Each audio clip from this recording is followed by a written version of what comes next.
two telescopes on my driveway. One cost me $299.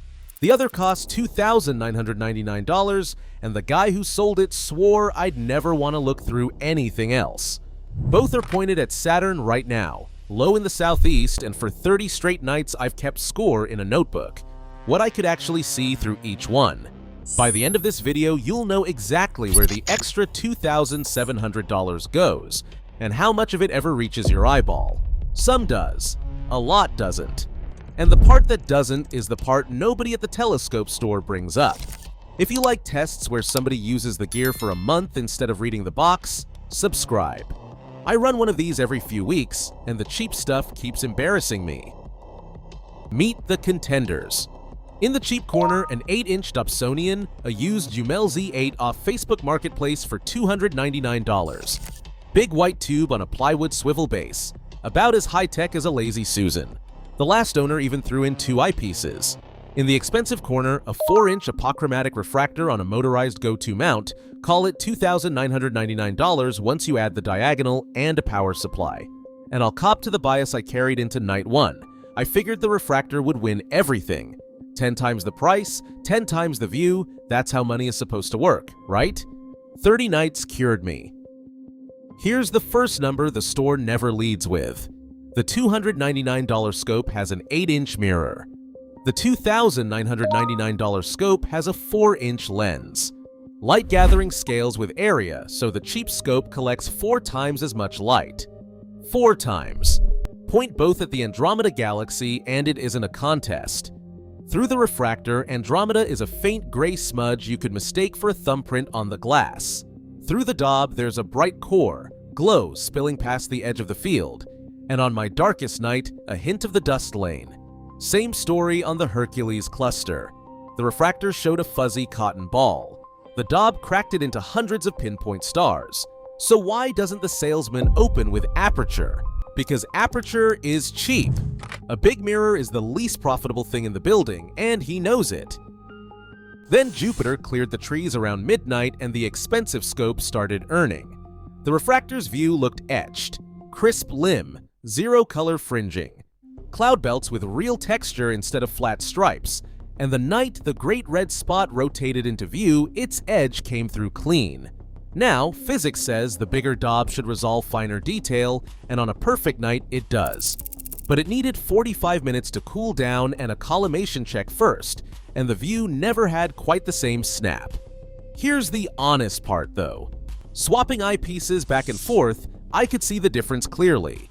If I'd owned only one of these, I doubt a first-year stargazer would ever know what they were missing. It's maybe a 15% difference sold at a 900% markup. And here's what's hiding inside that $2,999 price tag. Roughly half of it isn't glass at all. It's the mount. Push the daub to 200 times on Mars, and every touch of the focuser turns the planet into an angry bee for 3 full seconds. Nothing tracks either. Mars drifts across the eyepiece and falls off the edge in about 40 seconds, so you're forever nudging a wobbly tube and waiting for it to settle. One breezy Thursday, I just quit at 10 p.m. because it wouldn't hold still. The motorized rig? I centered Mars, stepped back, and drank an entire cup of coffee while the scope held it dead center for 10 minutes. Hands in my pockets. Biggest quality of life gap of the whole month. But the number that decided this entire test is setup time. The premium rig takes me 25 minutes to get running. Level the tripod, align on 2 stars, sort the cables, plug in the battery. The daub takes 90 seconds. Carry it out, set it down, look up. Out of 30 nights, the daub went outside 23 times. The refractor went out 11, and 9 of those were weekends, because on a work night, 25 minutes of setup for 40 minutes of sky just doesn't happen. The telescope you actually drag onto the driveway beats the one sleeping in the closet. Every time, at any price. So be honest with me in the comments. Which scope do you own, and when did it last see stars? I read every one. Now for the one job the cheap scope flat out cannot do. Photography.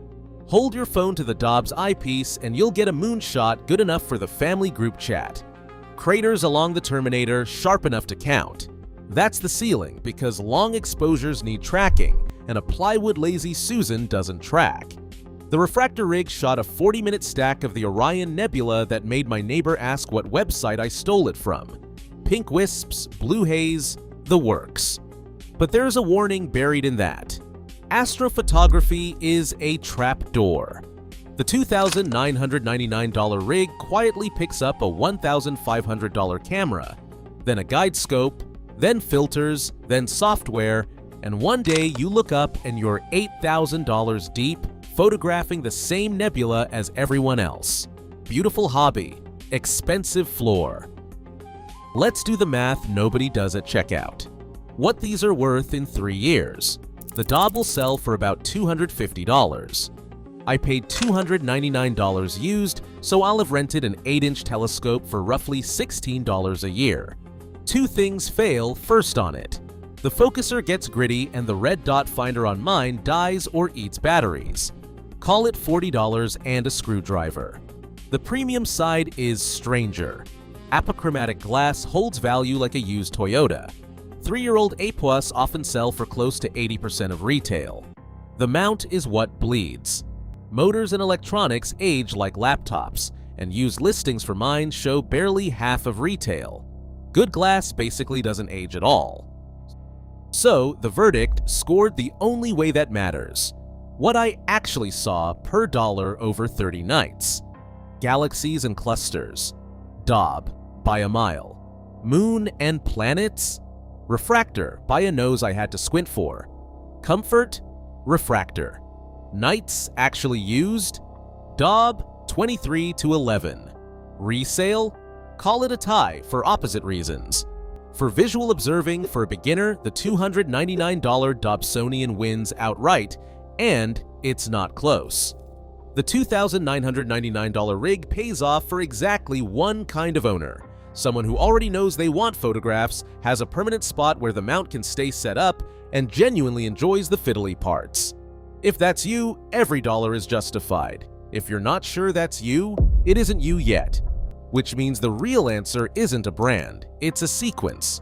Buy the $299 Dob first. Spend a full year at the eyepiece, learn the sky, freeze a little in January, find Saturn with no motor helping you. The hobby will tell you loudly whether you're the one person in 10 who should write the bigger check. Most people discover the plywood box was the whole hobby all along. So tell me, what did you see through your first telescope? Mine was Saturn, through a scope worse than either of these, and I still think about it. If you'd rather squeeze more out of the scope you already own, the next video covers 3 eyepiece upgrades that beat buying a new telescope. It's on your screen now. And if this saved you $2,700, stick around and subscribe. The next test might save you more.